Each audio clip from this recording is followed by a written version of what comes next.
muita satisfação que a gente vai fazer o segundo episódio hoje. Estamos falando aqui do Colégio Dom Ferraz, da sala de mídia. Agradeço aí aos diretores Alexandre e Carlinhos pela oportunidade, o Jonathan que está aqui na mesa ajudando a gente. E hoje, esse segundo episódio, ele será com a doutora Marielle Costa Nobre, colega conhecida aí de muito tempo, endocrinologista, e vou começar primeiramente pedindo que ela se apresente e vamos começar. Boa noite, José Morato, boa noite, equipe aqui do colégio. Eu queria agradecer a oportunidade de estar aqui para a gente falar desse assunto tão importante, tão comum, tão palpitante no momento, que é a obesidade, e eu sinto que pela primeira vez a gente está começando a falar mais abertamente sobre essa doença, sobre as suas consequências, sobre os seus riscos, né? E principalmente sobre o tratamento, né? Sem sombra de dúvida. Então, vamos começar aqui. Então, assim, a primeira coisa que a gente tem conversado muito esses dias aí, a Marielle e eu, é a respeito da obesidade e, infelizmente, da falta de acolhimento, de empatia de muitos profissionais, não só médicos, mas da área da saúde. E isso gera, assim, a pessoa já tem o estigma da obesidade, né, que carrega desde a infância, ou a pessoa, por exemplo, que tem baixo peso, muito magra, ela também carrega, são várias rimas infantis, várias brincadeiras que a gente, infelizmente, vê ao longo da vida, e não só na questão médica, mas nos outros profissionais também, esse paciente, normalmente, ele é estigmatizado. Então, assim, é a nossa prática de dia a dia. Até conversei aqui com a Marielle antes. Para esse programa, a gente procurou fazer da melhor forma possível, embasado em conhecimento científico. E eu aprendi muito nesse período, conversei muito com a Marielle a respeito disso. E o que a gente quer nesse programa é tratar a obesidade com o respeito que ela merece. Eu acho que isso é fundamental. Sim, Morato. Assim, o que a gente via muito, hoje está melhorando essa mentalidade. Os pacientes, eles sofreram preconceito nos consultórios médicos, em casa, e deles mesmos. Às vezes as pessoas, têm estudos mostrando que eles demoram em torno assim, de 5 a 6 anos para ter coragem de conversar com o médico sobre o assunto. De coragem de pedir para falar sobre o assunto e depois, quem sabe, pensar num tratamento ou pedir um tratamento. Hoje isso melhorou muito, porque esses tabus estão sendo quebrados, estão sendo discutidos e as pessoas estão vendo a importância, né, de encarar esse assunto e tratar com mais seriedade. Sem sombra de dúvida. Então vamos começar. Então, assim, para você que é da área da saúde, você que é enfermeiro, fisioterapeuta, educador físico, médico generalista, hoje a obesidade é uma realidade. E ela vai estar cada vez mais no nosso dia a dia, porque depois do advento do tratamento adequado, e depois a gente vai falar o porquê que o termo caneta emagrecedora é um termo errado, mas é o termo popular, a gente vai falar a respeito disso. Então, primeiramente, até a gente conversou um pouco antes, infelizmente, na própria faculdade de medicina, há uma carência sobre obesidade. Eu não lembro de ter uma aula específica sobre obesidade ao longo do meu curso. E se a gente que é médico tem essa dificuldade, eu imagino que o fisioterapeuta, o nutricionista não, mas o fisioterapeuta, o enfermeiro, o educador físico também tem essa dificuldade.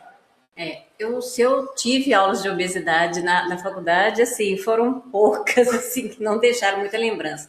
Mas também acontecia o seguinte, a gente não tinha tratamento. Não tinha. Então, era uma doença que não tinha muito o que fazer, não é? Porque quando você pensa em mudança de estilo de vida sozinho, a possibilidade desse tratamento conseguir ter um benefício é, em média, em torno de 5%, no máximo 10%, e com 5 anos, a maior parte dos pacientes reganha o peso perdido. Então, assim, era uma doença estigmatizada, porque assim, por que eu vou mexer com isso? Não tem muito o que fazer, não é? Mas esse conceito mudou bastante. E muito, e a gente vai falar disso. Joia. Então, primeira coisa, para todo mundo que está acompanhando aí a nossa live, eu vou projetar aqui na imagem, que é para a gente ter uma ideia aí do conceito da obesidade. Então, assim, então vamos lá. Então, como endocrinologista, trabalhando nesse aspecto, o que você me fala? O que é obesidade no fim das contas? Obesidade, a primeira coisa que a gente tem que pensar e definir que é uma doença crônica, tá? Por múltiplas causas, depois a gente pode falar disso também. Multifatorial, tá? E é muito importante a gente saber que ela reduz expectativa de vida. E que muitas vezes, ou na maioria das vezes, ela é progressiva.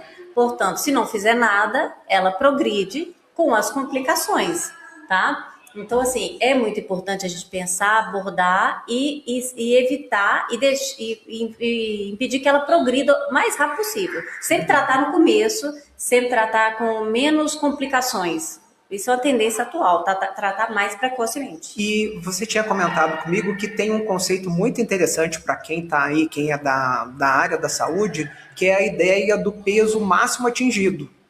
Como assim? Do peso máximo. Então, assim, o que acontece? A gente, toda vez que a pessoa atinge um peso que está fora, né, do que ela deveria, o nosso hipotálamo, que é uma área do cérebro que tem como se fosse um relógio biológico, ele grava o maior peso que a pessoa já teve. Então, se a pessoa tem 130 quilos, ele grava aquilo como se fosse o peso de segurança dela. Certo. E ele faz tudo para sempre tentar manter aquele peso. Por quê?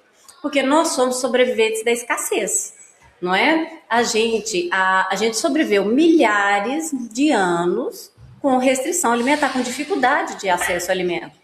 A gente tinha que caçar, a gente tinha que pescar, depois a gente teve que plantar, colher, não é? Tirar o leite da vaca. Sem dúvida. Então, nós sobrevivemos milhares de anos com essas dificuldades, tendo 1, 2 refeições por dia. Eu falo com os pacientes que a gente não foi programado para ter supermercado na esquina, né? Com tanta facilidade, tanto acesso. Tanta caloria em quantidade pequena e muito acessível. Perfeitamente. Não é? Então, assim, até essa imagem que a gente coloca aqui agora, que a Marielle tinha comentado, então, assim, ao longo da nossa evolução, né? Lá do tempo da época das cavernas, tudo, então a gente vê que tem pessoas que têm uma certa predisposição a ganhar peso se ela tiver uma ingesta calórica maior do que ela deveria. Ou também essas pessoas, às vezes elas podem ter algum distúrbio neurológico que, no caso, faça com que elas comam mais do que elas precisam, né? Uma espécie de uma vontade de comer. Né? A gente tem que pensar aí também assim nas causas de obesidade, que acho que fica mais claro quando a gente fala assim. Quais são as principais causas? A gente tem que lembrar que a gestação da mãe, o que a mãe come na gestação, que tem um nome até diferente, uma epigenética, ela influencia no risco de obesidade da criança. Eu vi até um comentário interessante nesse sentido, que fala num termo que seria os primeiros 1000 dias. Pois é, o que a criança ingere, se a criança é exposta a açúcar, os primeiros 2 anos de vida, ela aumenta o risco de obesidade. Então a gente começa com a gravidez, com a mãe, né? Outro fator, exposição ao ambiente obesogênico. Não sei se você escutou esse termo, né? Também. Então é um termo assim, cunhado para poder descrever o que a gente vive hoje, que é uma alta disponibilidade de alimentos energéticos, né, como fast food, ultraprocessados, associados a uma baixa quantidade de movimento. Né? É a gente usando carro. Eu tenho paciente que anda para andar 300, 400 metros andando de carro. Não é? Usa moto para tudo. Não movimenta, usa elevador sempre. Tem gente que assim, a gente vê imagens assim nos Estados Unidos, a pessoa vai para academia com escada rolante. E assim, a modernidade ajuda muito, mas também entra a história dos aplicativos hoje, né? Que a pessoa às vezes não tem o tempo, ela chega do trabalho tarde. Não tem o acesso a isso, e o acesso é muito fácil. Esse tipo de acesso aos alimentos é muito fácil. Assim, o que acontece? As pessoas trabalham muito, as mulheres trabalham muito, os homens trabalham muito. Então, assim, às vezes você trabalha 12, 14 horas por dia. Como é que você vai chegar em casa e cozinhar? Uhum. Então, assim, aí a pessoa chega cansada e acha assim, eu mereço. Né? Eu mereço pedir alguma coisa, porque aí eu relaxo. Então, pede, e aí começa esse ciclo vicioso. Agora, eu quero lembrar também da gente falar da genética, né? Então, a gente falou de ambiente, gestação, criança, mas a genética é responsável por 40% a 70% das causas de obesidade. E tem uma coisa interessante aqui, esse aqui é um modelo experimental, que são os ratos que têm o gene da obesidade e o rato que não tem o gene da obesidade, mostrando essa diferença, no caso, entre o ratinho que tem essa facilidade para ganhar peso. Esses genes, são muitos genes, não é uma doença de um gene só. Tem os tipos de obesidade de um gene só, mas são muito raras. A doença, são vários genes, esses genes ficam no sistema nervoso central, e assim, é interessante a gente entender, porque assim, quando a criança tem um pai obeso, ela tem 40% de chance de ser obesa. Quando o pai e a mãe são obesos, a chance é de 80%. Então eu vi uma analogia que eu achei muito interessante. A obesidade é como se fosse uma arma carregada, mas o meio ambiente é que puxa o gatilho. Perfeitamente. Então, assim, antigamente a gente tinha até o conceito do determinismo, né? Lá no começo do século XX, perdão, que falava isso, que o homem é produto do meio. Mas, assim, a gente sabe que o meio interfere, mas a pessoa também é dona das suas ações, né? Então, assim, voltando um pouquinho no que a Marielle falou, então, assim, tem essa outra imagem aqui bastante interessante, que ela mostra como a gente veio mudando a parte alimentar, ela veio mudando nesse tempo. Peraí, só um pouquinho, deixa eu só tirar essa aqui. Ela vem mudando ao longo do tempo. Então, assim, o ganho calórico, a disponibilidade dos alimentos mudou bastante nesses últimos tempos, né? Então, tem É um ambiente obesogênico. Um ambiente totalmente obesogênico. E é uma coisa interessante também, por exemplo, que assim, conversando com o pessoal mais velho, então, o pessoal mais velho passava fome. Isso é uma verdade. Então, por exemplo, conversando, a minha mãe, por exemplo, ela comenta que, assim, a minha avó teve 11 filhos e eles passavam fome. Literalmente passavam fome. E o pessoal mais antigo fala muito nesse sentido, e de um tempo para cá, isso realmente mudou, né? Mudou essa disponibilidade de comida.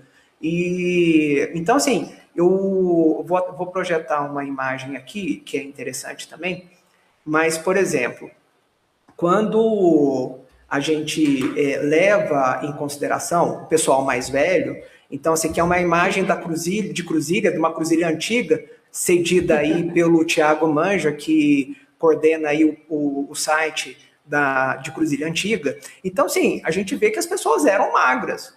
Elas trabalhavam muito, era um perfil de alimentação diferente, uma alimentação... Andavam a pé, sem dúvida, porque quando muito quem tinha uma condição melhor tinha um cavalo, e olha lá. Isso. Então, tinha que arriar o cavalo, pegar o cavalo, dar comida pro cavalo, cuidar do cavalo. Matar a galinha, depenar a galinha. Então, assim, tirar o leite da vaca. Né? Então, assim, era tudo mais do que eles chamam in natura, né? Que é um alimento que a pessoa... Eu até vi um conceito interessante que a gente precisa descascar mais e desembalar menos. Isso. Eu achei interessante esse conceito. Então, se a gente for olhar esse perfil... Então, assim, a gente vê que ao longo do tempo... Você tem uma foto atual, de uma família atual? Eu acabei não colocando, porque essa me chamou bastante atenção. Então, assim, a gente podia falar da incidência atual da obesidade. Isso, perfeito. Não é? Que cabe aqui. Então, assim, hoje, infelizmente, a gente está com 68% da população do Brasil acima do peso. Perfeitamente. Ou seja, quase 7 em 10. Isso. Né? E 30% da população brasileira está obesa. Desses 7, 3 estão obesos. Né? Então, esse aqui é um gráficozinho para mostrar isso que a doutora Marielle comentou, a respeito aí do aumento do peso ao longo do... Exponencial, né? Exponencial. E um outro dado também que chama bastante atenção, que é a questão do sobrepeso nos indivíduos que são ou adolescentes ou nas crianças também, que é algo que é bastante comum, que a gente tem observado. 3 em cada 10, né, crianças ou adolescentes estão acima do peso. É muita coisa. É muita coisa. Porque, sabe por quê? Quando uma criança chega aos 10 anos obesa, o risco de obesidade dela é 80% na vida adulta. E isso é muito importante. Por quê? Porque ela vai crescendo, ela não está crescendo só osso e músculo, ela está crescendo células de tecido gorduroso. Perfeitamente. Então, quando ela crescer e virar uma adulta, ela sempre vai ter onde guardar energia. Então, é a obesidade mais difícil de ser controlada. E tem uma outra questão que você comentou, eu uso, por exemplo, assim, nessa história do revólver, eu uso também no sentido da asma. Então, quando a pessoa chega no consultório, por exemplo, ela comenta a respeito disso, eu história que a asma ela é uma doença que ela também tem esse comportamento do revólver. Então, o revólver é a genética e eu tenho que tentar diminuir o gatilho. O gatilho, no caso, seria, por exemplo, no caso da asma, algo alérgico, a fumaça, a poeira, né? A asma também é uma das complicações da obesidade. É uma das complicações. Então, assim, a gente vê o quanto a obesidade interfere na vida das pessoas, o quanto isso gera de impacto social. E então, assim, a gente tem com esse conceito parecido, pensando na história, por exemplo, da nicotina. Então, assim, o cérebro também, ele vai estimular, ele tem esse ajuste de qual é o nível de dependência da pessoa. Então, na maioria das pessoas, a dependência é um maço. A pessoa, ela para hoje de fumar e ela tem uma recaída, automaticamente ela volta mais ou menos nesse nível de dependência que ela teve. E isso fica armazenado no cérebro da pessoa, seja para qualquer tipo de adição, seja a nicotina, seja a bebida, seja, né? Açúcar, a droga. E uma coisa interessante tocando nesse assunto também é que teve essa campanha contra as gorduras trans, né? Porque as gorduras trans, elas, assim, o organismo não consegue metabolizar e ela vira ela gordura. É muito heterogênica, ela causa muito placa nos vasos sanguíneos, aumentando o risco de doença cardiovascular. Mas aumentou a concentração de açúcar, que eu vi um comentário nesse sentido, que a gordura trans diminuiu, mas que o teor de açúcar nos alimentos tem aumentado. Para ficar mais palatável. Né? Para ficar mais palatável. E esse é um mecanismo que acaba funcionando como uma armadilha, porque a pessoa ela tem esse contato com açúcar, com um alimento muito palatável, e isso gera uma sensação no cérebro, que gera um certo estímulo, um certo bem-estar, e a pessoa ela vai considerar como algo positivo. E tende a repetir o comportamento. E tende a repetir esse comportamento. Então, esse é um dos motivos do porquê é tão difícil a pessoa acabar assim, mantendo o peso. Porque, assim, dieta milagrosa, tratamento, a gente sabe que tem mesmo a cirurgia de obesidade, a bariátrica. Mas se a pessoa não mudar esse comportamento dela, e é isso que a gente quer falar para as pessoas, ter esse conceito, que a obesidade é uma doença muito complexa. Uhum. Assim, é muito mais que só tomar remédio. Muito mais que só tomar remédio. Ela é muito complexa e ela interfere em todo o organismo. Então, acho que você comentou comigo que eu acho que são em torno aí de 200 tipos de... 200 complicações descritas associadas à obesidade, né? Dentre elas é hipertensão, AVC, infarto, que são as principais causas de morte no Brasil. O pessoal morre de medo de câncer, de nódulo, de tudo quanto, mas não tem medo de colesterol alto, que causa infarto, de pressão alta, não tem. São as principais causas de morte. Uhum. A obesidade também está associada a asma, apneia do sono, cálculo de vesícula, pancreatite, doença renal, né, infertilidade. O que chega muito no consultório é queda de testosterona, o homem desanimado, cansado, com a testosterona diminuída. E assim, para cada 10% de peso, eu aumento 80 de testosterona. Então, assim, você não precisa nem tomar testosterona, que o pessoal quer muito tomar anabolizante, né? Sim, usar, mas você não precisa. Você tratando a obesidade, você recupera o eixo da produção. E interfere também na taxa de fertilidade da mulher. Sim. Perda de peso de 3% a 10%, às vezes você recupera o eixo de fertilidade da mulher, melhora o ovário policístico. Né? E do homem também. Só para vocês terem uma ideia dessa amplitude que a obesidade é e o quanto ela pode trazer aí de problemas. Além disso, tem osteoartrose de quadril e joelho, também chega muito lá no consultório. Também, sem não dúvida. É? Tem assim, são muitas as complicações, variz, doença hemorroidária, fibrilação atrial, insuficiência cardíaca, é uma gama enorme, né, em torno de 200 complicações associadas, além dos cânceres. A gente tem 13 tipos de câncer associados diretamente com a obesidade. É muita coisa. Tem algum que seja mais específico, assim, que chame mais a atenção? Não. É o esôfago, é muito frequente. Intestino, que é o segundo principal câncer, né, nas pessoas. O primeiro é próstata em homem, câncer de mama em mulher. O segundo câncer, intestino, tá? E a obesidade é a principal causa de câncer de mama pós-menopausa na mulher. É muita coisa. É muita coisa, né? Então, quando você reduz a obesidade, você diminui até o risco de câncer de mama E aí pode ser que você facilite a mulher fazer até uma reposição hormonal. Porque se tiver um câncer de mama, complica bastante a reposição, Nossa, sem né? sombra de dúvida. Sem sombra de dúvida. Então, só para a gente mostrar aqui um pouquinho, um dado interessante. Então, assim, surgiu um termo que ele reflete bastante isso, que é a questão do alimento ultraprocessado. Deixa eu só subir aqui. Cadê?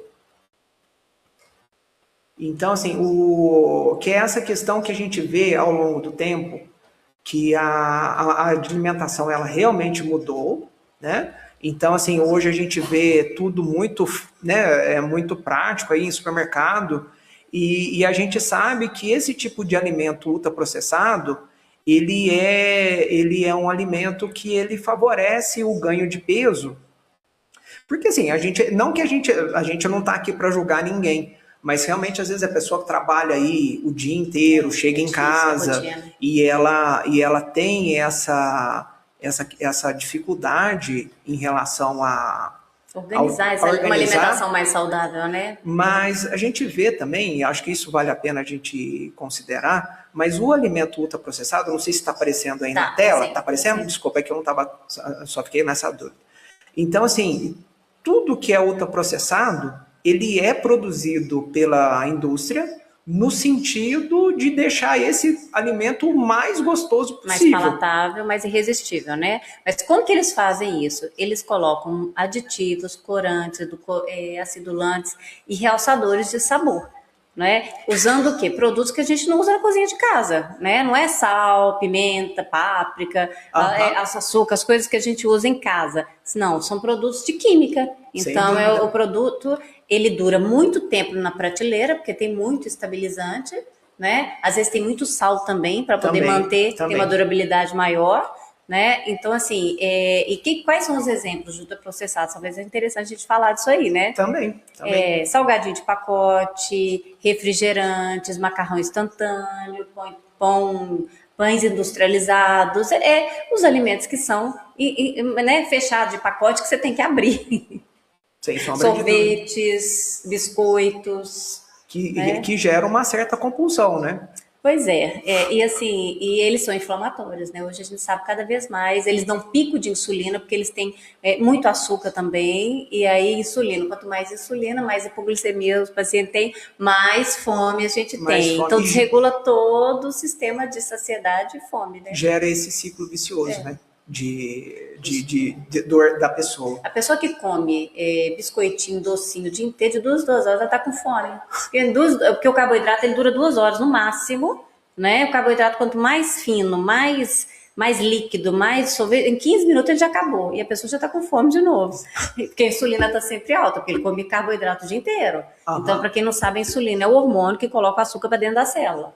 Não é? Então, assim, quem come açúcar, farinha, pão, bolo, biscoito o dia inteiro, refrigerante o dia inteiro, suco industrializado com açúcar, porque às vezes troca refrigerante por suco, 6 meia dúzia, né? Até em casa a gente estava observando isso, então, assim, eu não vou falar a marca, mas antigamente, assim, a gente via suco, o integral 100%, tinha alguns que eram 50%, aí depois baixaram para 30%, agora já é 15%, tem alguns outros que até mais baixo o teor da fruta em si, nesse suco industrializado, e açúcar. Às vezes põe uma maçãzinha lá, né, para poder fazer uma mistura, né? Eu vou chamar a atenção aqui para uma situação que, assim, deixa eu só achar aqui, que é um videozinho um pouquinho mais antigo. Eu não sei, que assim, esse filme você consegue achar disponível no YouTube, nas plataformas. Então, assim, esse documentário, ele está subindo ainda, esse documentário, ele teve muita crítica. Ela ultrapassou. Hello, may I help you? Yeah, could I get the double quarter pounder with cheese meal? Supersize. I think I'm gonna have to go supersize. It's hard for me to watch him go through this. So it seems like you're starting to get addicted to it now. Use all these numbers, right? These numbers are outrageous. Unfortunately, you cause some major harm to your heart, your liver, your blood. You're gonna die. You'll die. I want more. You gotta stop it.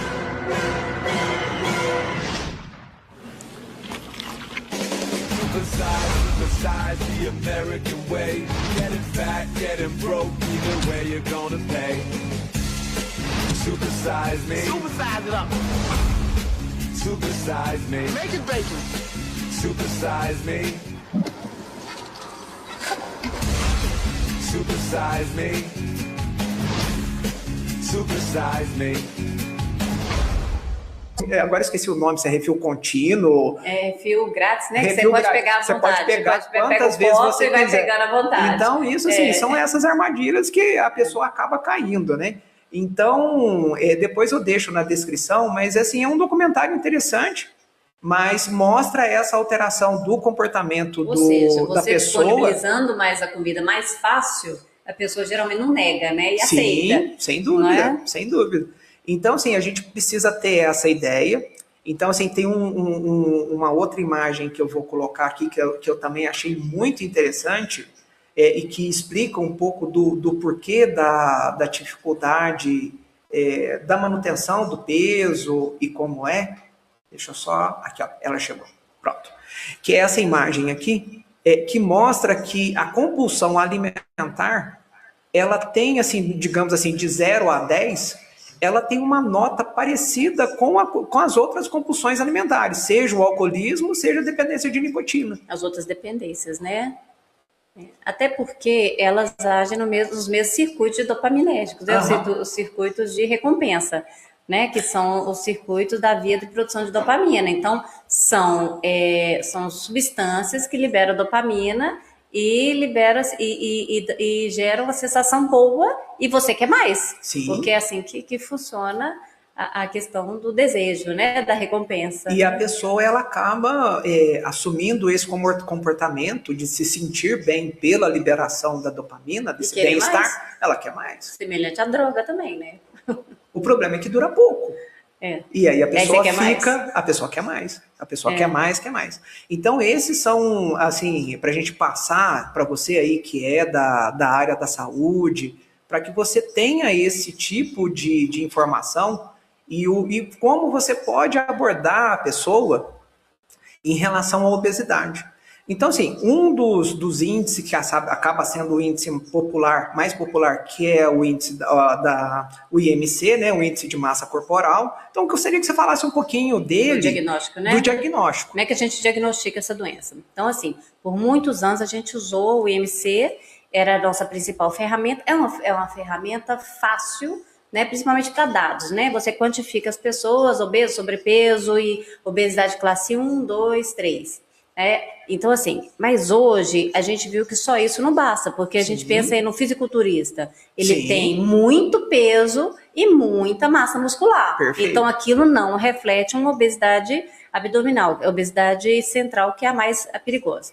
Então, hoje a gente avalia muito a cintura, tá? E aqui eu trouxe até minha fita para mostrar meu principal instrumento de consultório. Essa fita, e assim, é uma piada interna, mas assim, essa fita da Marielle, ela é famosa. O paciente veio para mim, a doutora contou a minha vida quando ela mediu a minha barriga, vamos falar assim, com essa fita. Então, assim, só para você ter uma ideia, né, para a gente falar assim, num português... Tem mais um índice que eu queria falar. Mais simples. Então, assim, o IMC, ele é um dado populacional, né, assim, para comparação. Acho que isso é importante para ter essa consciência de quem é da área, que ele é um índice populacional para a gente ver os trabalhos. Então, ele serve como classificação, mas ele tem as suas falhas. Então, sim, só para a gente ter essa ideia, então seria, como que a gente poderia calcular esse índice? É o peso sobre a altura ao quadrado, né? Tá. Você acha na internet fácil essas fórmulas e consegue fazer esses cálculos, né? Cálculos. E através do IMC, a gente tem essa classificação que seria mais ou menos isso, como a gente consideraria o peso nessa imagem. Ah, você pôs aqui, ótimo. Coloquei. Ficou ótimo, né? Então, assim, de 25 a 29 é sobrepeso, de 30 a 35 obesidade grau 1, de 35 a 39 obesidade grau 2 e acima de 40 obesidade grau 3. E aí, assim, entra um outro conceito para você aí, que é da área da saúde, significativo também, em relação a essa questão do estigma da obesidade, Então, assim, agora o ideal, o correto seria não falar em obesidade mórbida, não é isso? A gente porque, assim, gera um certo estigma também. Então, assim, são pequenas coisas do dia a dia, mas o indivíduo que tem o excesso de peso, ele precisa ter esse acolhimento. Porque o obeso, ele não é a obesidade, ele não é a doença. Sim. Não é, ele é mais que a doença. Ele é um mais. ser vivo, que tem uma vida própria e carrega um fardo, que é a obesidade. Eu vi um termo interessante, que é assim, a pessoa está obesa.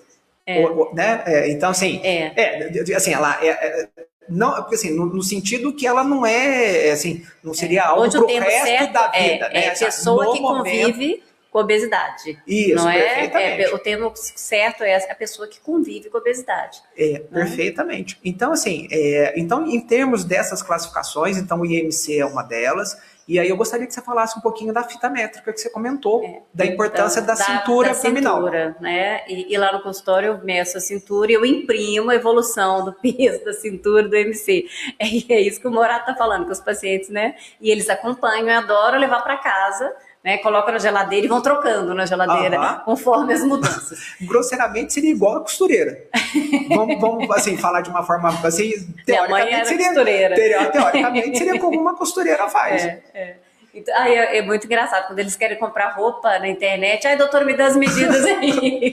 E o que chamaria a atenção em termos de medida, especificamente? Olha, assim, olha, a pessoa chegou aí no PSF, por exemplo.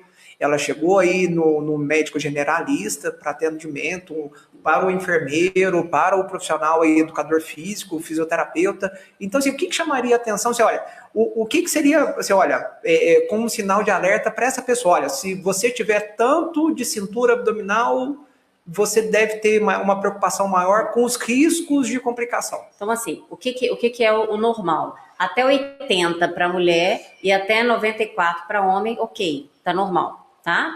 De 80 a 88, sobrepeso abdominal para mulher, de 94 para 102, sobrepeso abdominal para homem. Acima de 102, obesidade abdominal, acima de 88, obesidade abdominal para mulher. Entendeu? Então, assim, quanto acima de 80 tá ruim, acima de 94 para homem tá ruim. Porque já tem associação com inflamação, já tem associação com complicações do diabetes. Tá? Do diabetes, não, da obesidade. Aquela história da distribuição da gordura corporal ainda tem significado da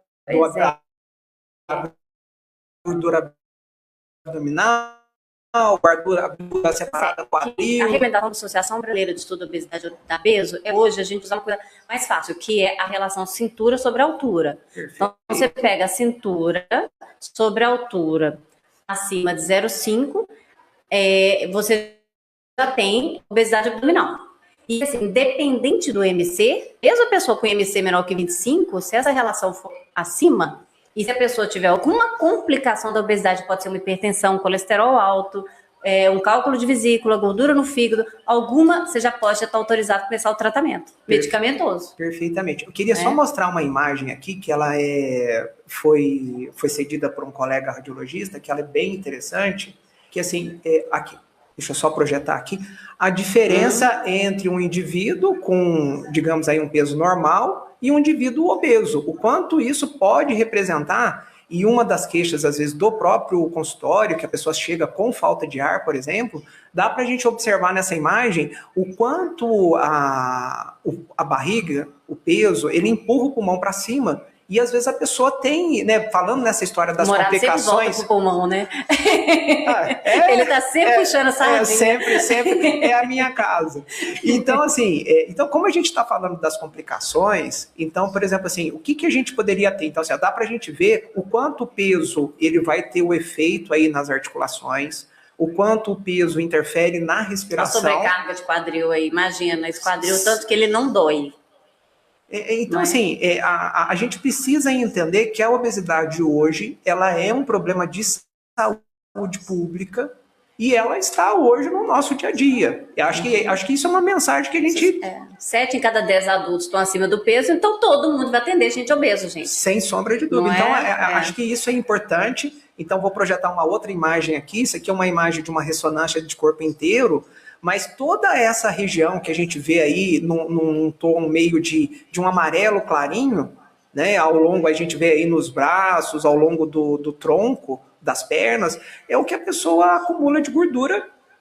E isso a gente imagina que, assim, é a brincadeira que eu faço no consultório. Então, assim, por exemplo, você vai subir um morro com um carro 1000 sozinho no carro, é um comportamento. Agora, se você tem 4 pessoas dentro do carro, num carro 1000 e um morro, a sobrecarga do motor vai ser maior. E se eu pego uma pessoa aí que ela está 40, 50 quilos acima do peso ideal dela, isso é uma sobrecarga para o organismo muito significativa. A gente não foi feito para isso. A gente não foi feito para isso, sem sombra de dúvida.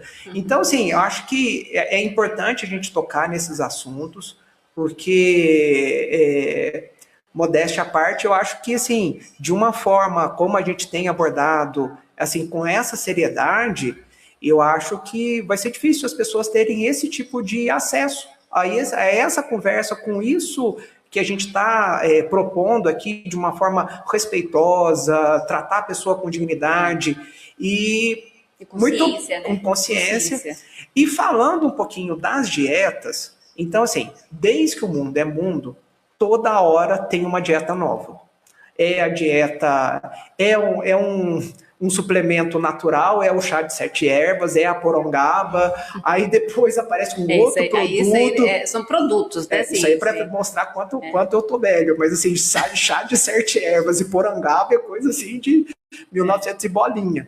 Mas totalmente contraindicado. Totalmente contraindicado. Então, eu vou só mostrar aqui um pouquinho. Hoje, em teoria, seria assim os tipos de dieta que estão mais, digamos assim, em moda hoje, né? Que estão mais assim no dia a dia aí, na boca do povo, né? Digamos assim. Então, assim, hoje tem essa função, né, de informação. Então, assim, a gente vê muito, infelizmente, assim, a parte mais fácil, eu acredito, do tratamento da obesidade é perder peso. É a fase inicial. É a fase inicial, não é? É só o primeiro. Eu falo assim, que vencer a primeira luta não significa que a guerra acabou. Serão várias batalhas pela frente. E algumas derrotas, algumas recaídas. Desde que você continue andando, desde que continue seguindo. Como você falou que eu puxo a sardinha, mas não deixa de ser mentira. Então, assim, recaída da nicotina vai acontecer, recaída do alcoolismo vai acontecer. E a gente tem que acolher a pessoa para que entender o porquê ela teve essa recaída e que a gente estimule, né? Porque ela caiu, que ela vai ficar no chão. Mas, assim, hoje tem muito, assim, infelizmente tem os gurus de internet, tem os próprios colegas que assim, vira e mexe, aparece um colega milagroso, que todo mundo faz propaganda. Não, vai no fulano que eu perdi 10 quilos, 15 quilos com ele. Perder peso é fácil, gente.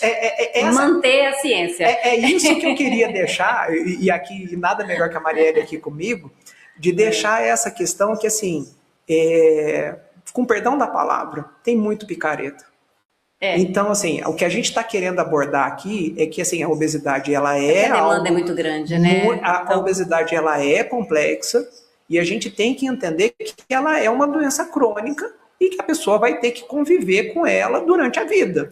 Se você tem que tratar para o resto da vida, não significa que seja sempre com remédio, né? Às vezes com mais remédio, às vezes com menos. O que a gente fala muito assim, mais mudança de estilo de vida, menos medicação. Perfeito. Aí assim, eu tô com uma paciente que perdeu 30 quilos, foi atropelada agora, tá de cama. Então exercício ela não tá fazendo.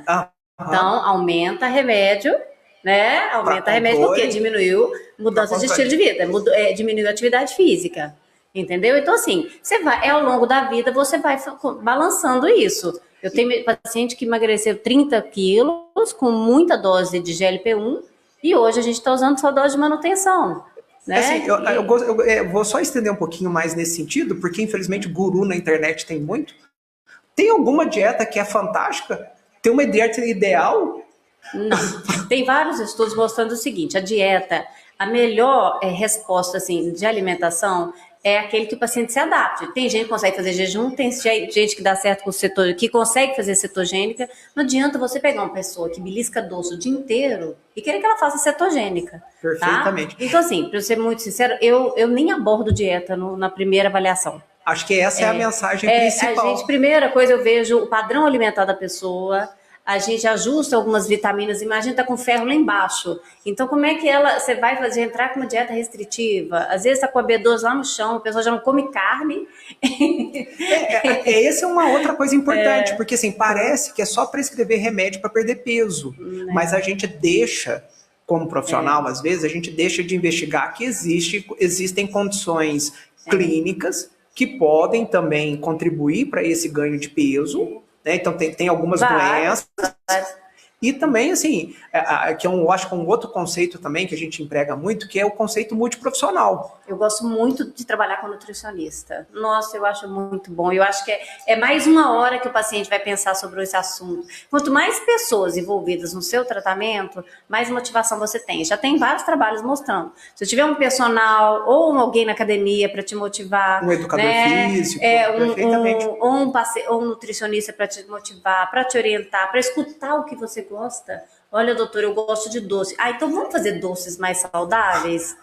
Sério, você não precisa tirar o doce da pessoa. Porque assim, teve umas maluquices aí um tempo atrás, tinha a dieta do grupo sanguíneo. Aí a pessoa com sangue tipo A não pode comer isso, aquilo. Então assim, quanto mais restritivo for a dieta, pior. Ela tem que ser de acordo com o seu padrão alimentar. Você não vai fazer jejum intermitente uma pessoa que tem hipoglicemia sem parar.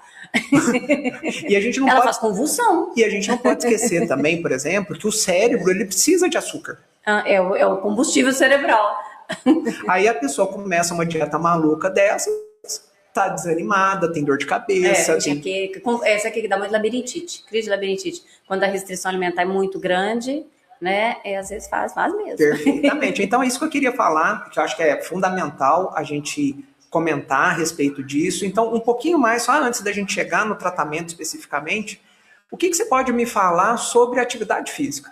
Tem alguma atividade física que seja mais recomendada? Entra nessa mesma questão, olha, é o que a pessoa gosta, que ela consegue fazer? Pois no começo é o que ela consegue fazer, né? Primeiro, assim, quando você começa a melhorar, às vezes você melhora o humor do paciente, melhora os exames, né, as vitaminas, você vai dando mais coragem para a pessoa.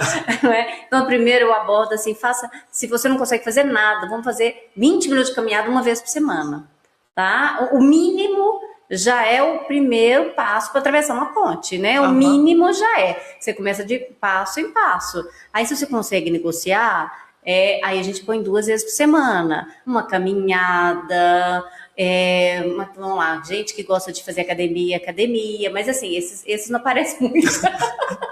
Verdade. Geralmente a pessoa que não gosta de nada, né? Que é o que chega mais no consultório. Então a gente começa com uma caminhada, às vezes se gostar ir pro clube no final de semana para movimentar, né? Andar mais, a gente põe o relógio, tenta dar mais de 4.000 passos por dia. Ai, conseguiu? Vamos aumentar para 5.000 passos por dia, tá? E a gente vai tentando introduzir devagar. E muitas vezes as pessoas conseguem você concorda chegar. Com essa questão assim, pensando na história da dieta, você concorda com esse sentido, assim, que a atividade física ideal seria aquela que a pessoa gosta de fazer?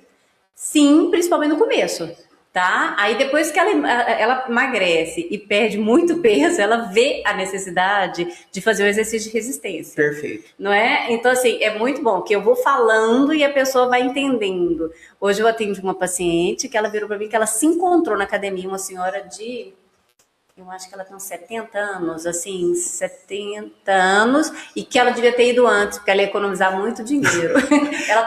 ela consulta comigo tem uns 15 anos. Ela foi pra academia agora esse ano. Tá vendo? Água mole e pedra dura. Sem dúvida. Acho que isso é fundamental, isso é muito importante. E a gente, assim, quer abordar dessa forma, assim, mais ampla, porque, assim, a obesidade, ela depende desse acompanhamento multiprofissional. Esse acolhimento. Nunca começa com dietas radicais, exercícios exagerados. Você não vai fazer, não vai voltar.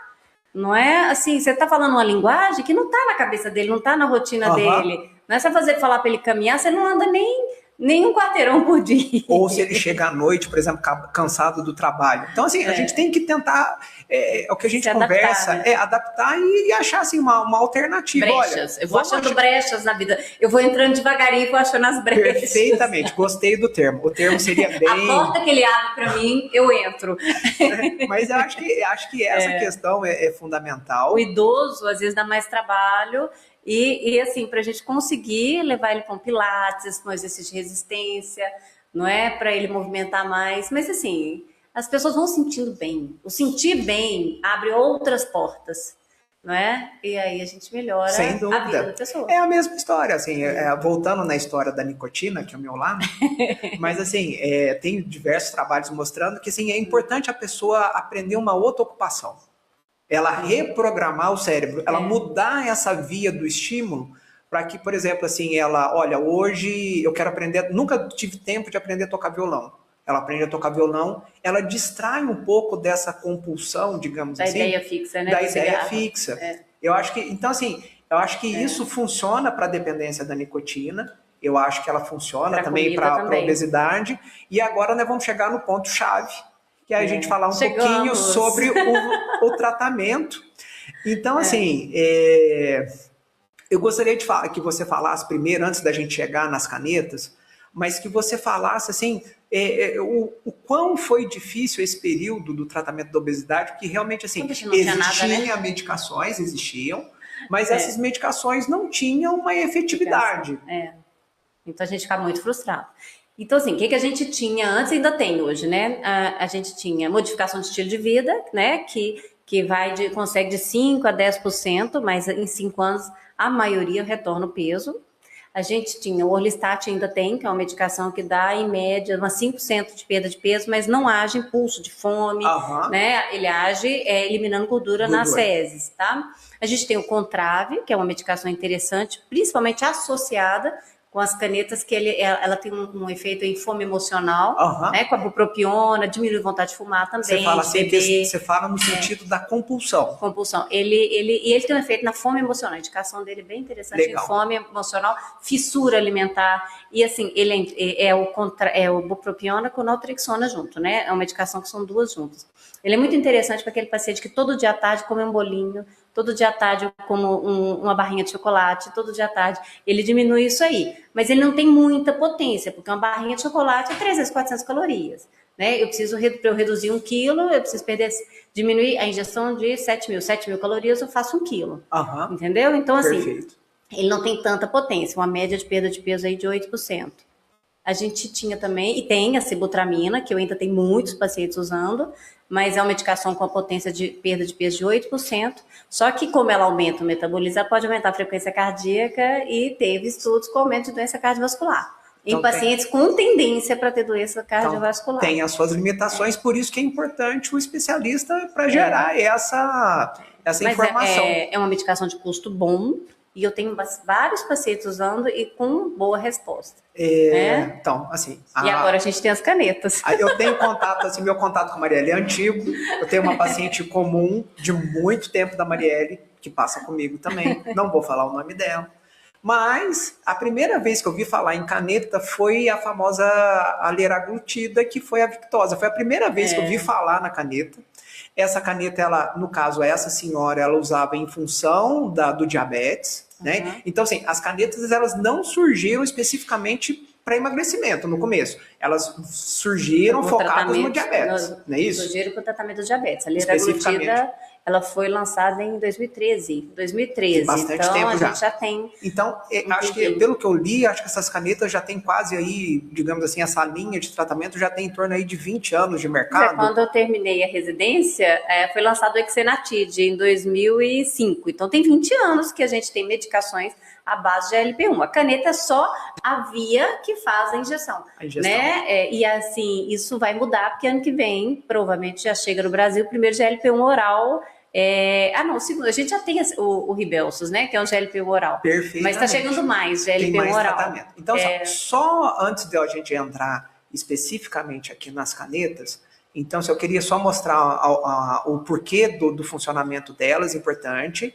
Então, assim, lá para trás começou o primeiro, digamos assim, a primeira comunicação que veio foi, assim, eu falo em termos de conhecimento, como as coisas foram mudando.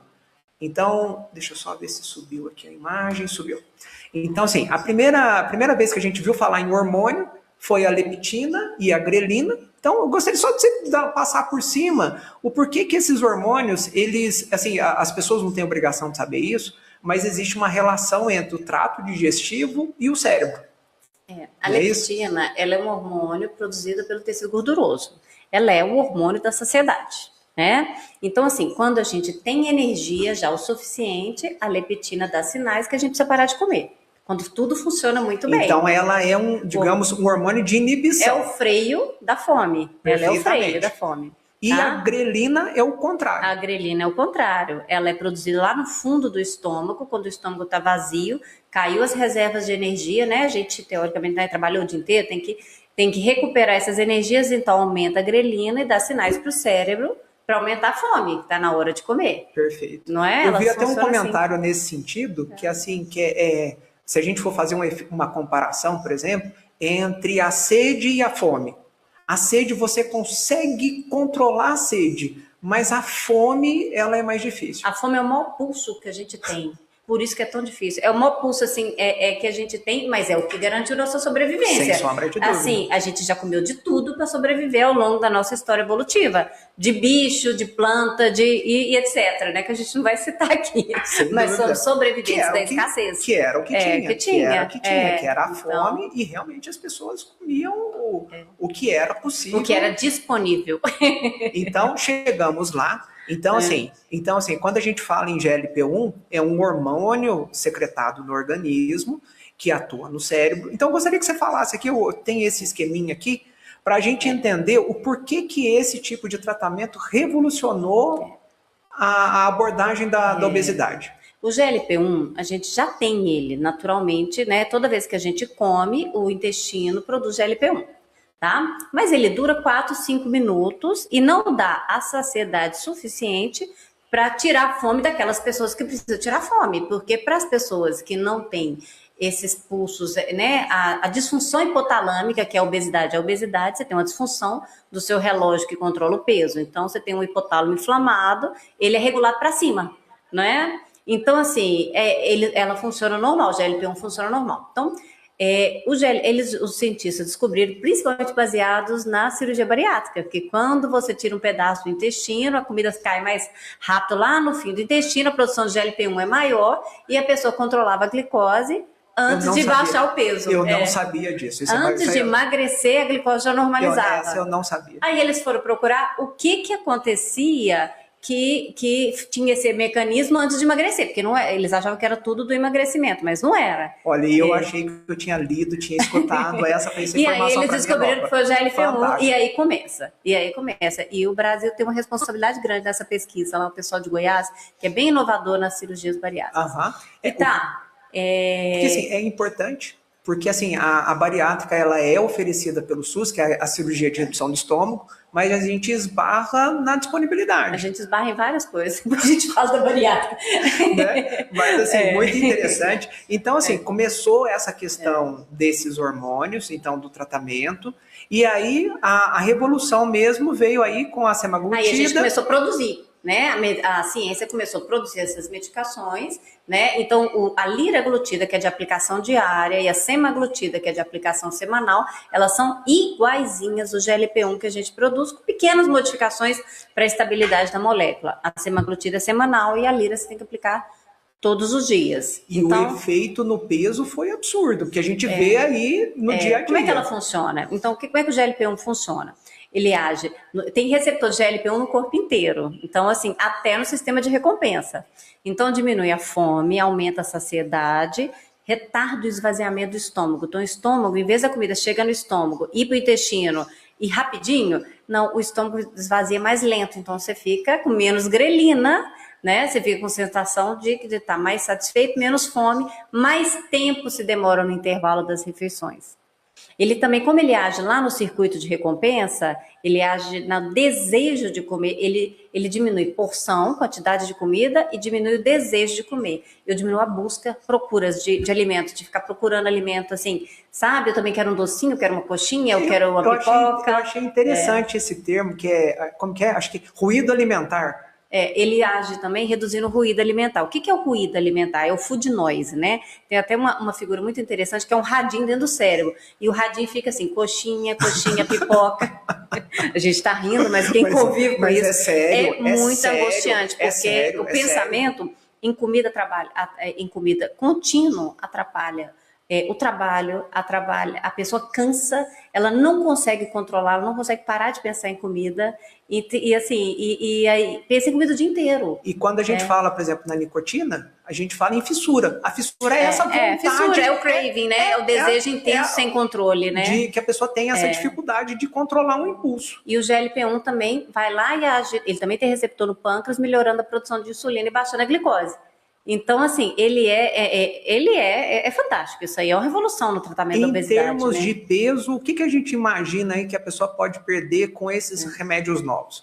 A liraglutida em torno, assim, de 8 a 10% de peso, tá?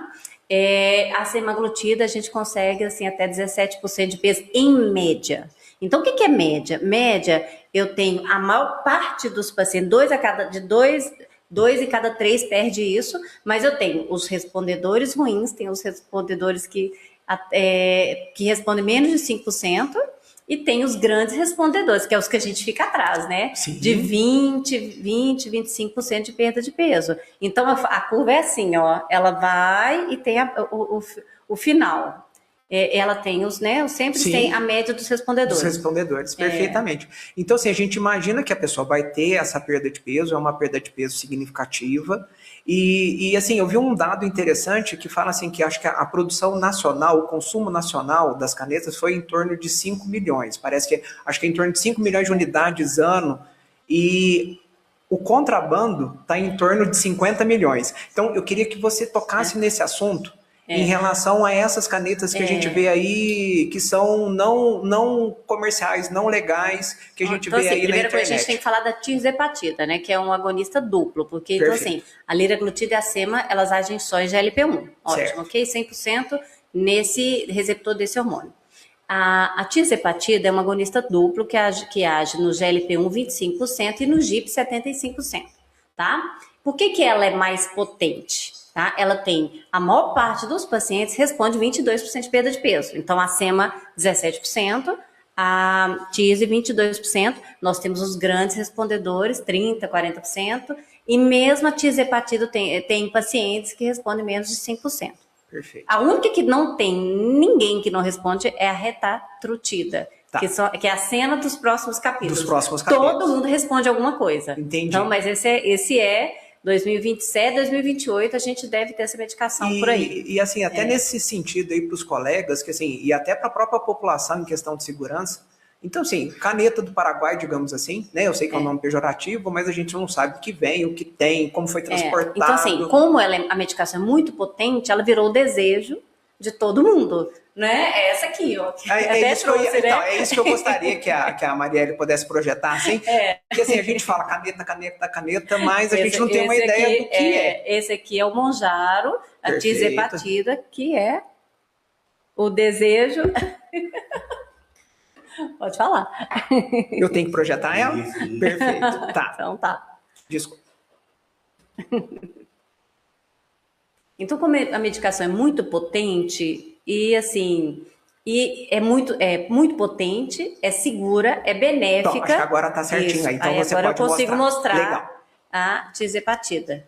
Perfeito. Né? Que é essa canetinha aqui, né? Que tira a tampa de cobertura, e essa aqui é uma de amostra para aplicar, como que aplica. Muito, muito simples. Tira isso aqui, muda o lacre, vira o lacre e aplica. Ela é muito fácil de aplicar, é muito, muito simples. Muito tranquilo. Eu falo que os pacientes é complicado só comprar. Sem dúvida. Agora, Sim, tem o advento aí dos similares, dos genéticos que estão chegando ao mercado. Os genéricos que estão chegando da semaglutida, né? Que estão vindo várias cópias. Eu nem tenho todas as canetas, porque eu nem tenho, né? Mas a gente sabe os nomes. Então, assim, a semaglutida caiu a patente, que isso permitiu a entrada das cópias, dos similares no mercado. A Anvisa liberou essa produção, então a gente tem os biológicos, que são produzidos a partir de tecnologia de célula celular, e tem os sintéticos, que são produzidos totalmente em laboratórios, mas a Anvisa garantiu que são semelhantes, e a gente tem prescrito, porque eles estão com preço também competitivo, e a princípio não estamos vendo nenhuma intercorrência, parece que funciona bem. Essas medicações permitem uma população muito maior de pessoas usarem. E só para a gente reforçar esse assunto, que assim, a caneta especificamente, ela não é voltada para o emagrecimento. A função dela é reduzir o peso, mas principalmente diminuir as complicações. É isso que eu queria que você falasse também. Qual que é a importância das canetas em relação à complicação, assim, diminuição de diabetes, de evento cardíaco? Então, assim, você associando modificação de estilo de vida, né, com exercício, mais o tratamento. E aí, quando você entra com essas canetas, elas permitem a gente pensar em perda de peso, assim, de 5% a 20%, não é? Isso é em média. Tem pacientes que perdem mais de 20%, tá? Principalmente com a tirzepatida, que tem uma potência maior, tá? Principalmente quando aí você consegue associar tratamentos, uma sibutramina com tirzepatida, você pode fazer associações das medicações, tem algumas associações que a gente pode fazer com segurança, né, e com acompanhamento médico. Acho que é isso que é importante da gente deixar, assim, então, assim, a caneta, ela tem um efeito visual, a gente sabe que a pessoa emagreceu, porque você olha a pessoa assim, dá uma diferença grande de peso, você fala assim, essa aí deve estar usando caneta, né? No popular, todo mundo já fala, essa aí deve estar usando. Todo mundo está emagrecendo, né? Então, tá sofrendo bullying, agora você está usando caneta. Essa aí está usando caneta. Pode estar usando assim, ou não. Então a gente sabe, mas assim, a principal função da caneta é diminuir essas complicações da obesidade. É que você, assim, quando você perde 3% de peso, você melhora a glicose, fertilidade, você melhora um pouco a hipertensão. Quando você perde de 5% a 10% de peso, você melhora a apneia, mais ainda hipertensão, fertilidade, melhora a produção de testosterona. Quando você perde 10% de peso, você melhora a gordura no fígado, diminui o risco cardiovascular. Perfeito. E quando você perde 16% de peso, e hoje a gente consegue, né? Principalmente com essas medicações com as doses mais altas, doses mesmo efetivas para perda de peso, e você consegue melhorar, normalizar a expectativa de vida. Porque a gente tem que lembrar que a obesidade reduz a expectativa de vida. Perfeito. Reduz anos de vida, né, anos de vida. Então, você normaliza isso, você diminui a evolução. Muitos pacientes de vários estudos de tirzepatida e semaglutida normalizaram a glicose, não evoluir para diabetes. Que legal. Você normaliza a glicose e melhora a apneia. Perfeito. E aí a gente cai na sua área. Esse né? é um outro dado significativo que, assim, se a gente for, se fala muito Estados Unidos, mas os Estados Unidos, em função dessa epidemia da obesidade, tem caído a expectativa de vida. Então, ela tem caído porque a obesidade traz essas consequências. Então, assim, antes da gente terminar aqui, então, assim, como você tocou nesse assunto e vira e mexe, a pessoa chega no consultório, o que é o bendito do fígado gorduroso? A esteatose hepática.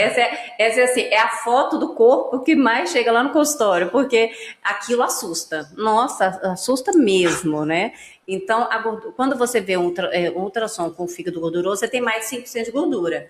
E é interessante que agora os ultrassonografistas estão classificando essa gordura pra gente, né? Então, pode ser leve, moderada e avançada, né? Mais grave. E assusta muito. Por quê? 25% da obesidade, da gordura no fígado evolui para fibrose hepática. Da fibrose hepática, 25% evolui para da esteatose para esteatohepatite, da esteatohepatite para fibrose. E da fibrose, em torno de 2% a 3% vai para câncer de fígado. E hoje, a principal causa de câncer de fígado no Brasil e no mundo é obesidade. Não é mais hepatite B e hepatite C. Então, são esses pacientes que ficaram anos com esteatose, alguns evoluíram para fibrose e alguns evoluíram para cirrose e depois para câncer de fígado. Ótimo. Então, assim, vocês estão vendo, a obesidade é algo muito complexa, envolve todas as áreas da saúde. Então, assim, Eu sei que tema extenso. tem o gosto de quero mais, mas assim, para a gente não ficar muito extenso. Então, deixa eu só ver uma situação aqui, só um pouquinho. Então, assim, ó, a gente está com apoio aí, o pessoal da farmácia da Unimed deixou aqui uma cesta para gente. 2 cestas. 2 cestas, perdão. Então, assim, a gente vai fazer a gente vai ver aqui quem teve, depois eu vou olhar direitinho quem teve presente aqui na live.